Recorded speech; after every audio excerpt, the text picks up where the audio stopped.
Bonjour, je suis Paul-Émile Dupré, je travaille avec le groupe de la gauche unitaire européenne. Et la semaine passée, nous étions au Forum social mondial avec les mouvements sociaux. Et ça fait plaisir d'arriver ici à Bruxelles et de voir une manifestation des paysans belges, la Fougea avec Via Campesina, en représentation des paysans moyens et petits de toute l'Europe, pour s'opposer à l'accord de libre-échange Union européenne-Mercosur, qui est un accord en fait qui voudrait spécialiser pour toujours la région du Mercosur dans l'exportation de produits de matières premières, d'énergie comme le fracking gaz, de pétrole et de produits issus de l'agro-business tels que la soja mais aussi la viande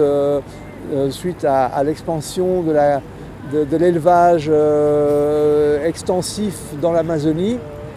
Et donc cet accord en même temps va priver des pays comme le Brésil et l'Argentine et aussi les deux autres pays, le Paraguay et l'Uruguay, la possibilité de continuer sur une industrialisation raisonnable de leur pays et va les coincer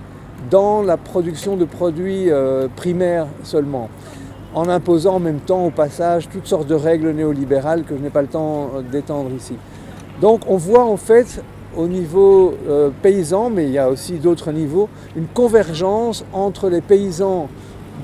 d'Amérique du Sud, les paysans qui produisent l'alimentaire et qui sont victimes de ces gros propriétaires et de l'agro-business puisqu'ils perdent des terres et ils voient aussi l'Amazonie détruite.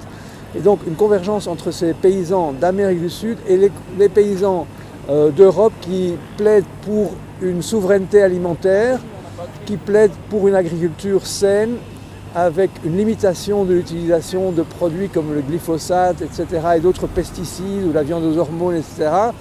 et qui sont pour une agriculture de qualité et qui permettent aussi une exploitation équilibrée du territoire agricole européen. Donc je crois que c'est très important de voir cette convergence des luttes pour s'opposer à un accord qui va être signé par des gouvernements, entre parenthèses, qui violent fortement les droits de l'homme, comme au Brésil, où il y a eu un coup d'État et qui a porté Temer et un gouvernement très favorable à l'agro-business, ou bien un pays comme l'Argentine où on a un gouvernement de droite et de droite extrême, celui de Macri, qui aussi est impliqué fortement dans les scandales des Panama Papers et qui représente aussi les gros agro-business, les gros propriétaires terriens du pays en lutte contre les Indiens et contre les petits paysans en Argentine aussi.